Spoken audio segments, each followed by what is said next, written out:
Today's the day. This little guy right here just got a huge firmware update, which I think is a total game changer and takes this to the top of what I'm going to be using at my live gigs. Let's find out why in this video. If you've seen my videos before, you know that I love using guitar modeling pedals live. It's so much handier than taking a huge 50-pound amp to every gig.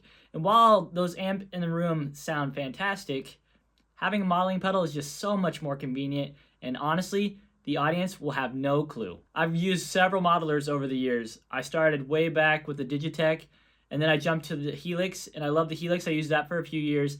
Then I got the Axe FX3 in the rack. I got rid of that because I felt like the rack was inconvenient to carry. And then I bought then the FM3 came out, and I was very, very disappointed. When the FM3 came out, it had 3 buttons, and it was severely underpowered, and it didn't make sense because the Axe 8, I believe was what it was called, it had way more buttons to use, and it just seemed more handy to use at a gig because 3 buttons wasn't enough for me at the time. So when they announced the FM9, which is this guy here, I picked it up immediately. Now, as you can tell, this thing is a monster. It is humongous, and it is not lightweight, but it does have 9 switches. I've been looking for alternatives to the FM9 for quite a while just because of its sheer size. After using the Quad Cortex for a while, I love the size of that unit, and it's so easy to use. But the tones for me were just a little bit too polished and too electronic sounding to me. And the Fractal, the way it breaks up when you play a chord, it just seems more organic to me, and I really like that. So I stuck with the FM9.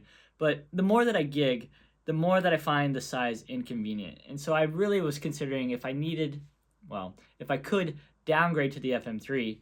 And as soon as I was thinking about it, bam, they released the update. Now, the biggest flaw in the FM3 at the time, the reason I didn't pick it up, was in the Fractal universe, for some reason, when you change through your scenes, if you went from a clean amp to a distorted amp, there was an audio gap. The funny thing is, I posted about this on a forum, and they gave me hell. They said it did not exist. Well, the funny thing is, they released an update, and guess what it's called? Gapless. Now, coming from the Helix, I was used to this straight out of the gate, and gapless just makes sense. Like, you don't want to hit your pedal and have momentarily drop out and then come back in. It's just distracting, especially when you're playing on in-ears. Now, out in the crowd, you may not notice, but I noticed, and it was very distracting for me. So that's why I picked up the FM9. Now, the FM9 was powerful enough that you could run dual amps. So you could run 1 amp above and 1 amp below and have the signal come, and I could run a Fender clean amp.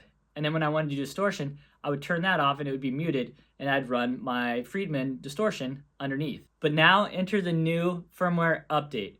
What this gives you is gapless and spillover. What that means is within the Fractal universe, when you change scenes, you have 4 spots, A, B, C, D, and you can change your amp to whatever you want in there. And now it's completely gapless. Game changer.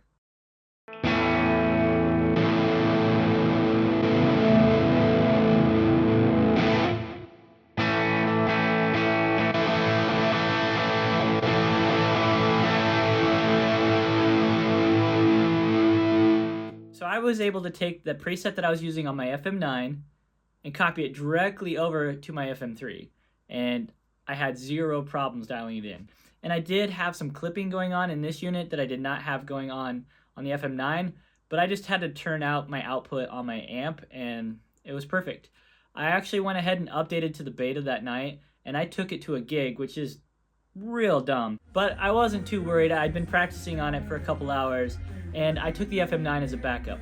But it worked flawlessly all night long, and it's great. So now what am I going to do with this big old FM9? I mean, look at the size comparison between these 2 units. It's crazy. It's just so much more convenient, especially when you're looking for space on the stage. It fits nicer around your microphone stands because a lot of them have that tripod, and it's just easier to set up. And I can just throw this in a backpack if I want to take it to open mic. I've never had a problem with any Fractal product not working.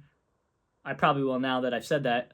But we have a Helix and we have the Quad Cortex within my band, and we have it set up as a backup. So I'm just going to go ahead and sell my FM9 now to somebody who is actually going to use it for the dual amps and does want all those extra buttons, because I am completely satisfied at this point with the FM3. I'm sure they're going to come out with like an FM7 now that I said I'm happy, but I'll still be happy playing this.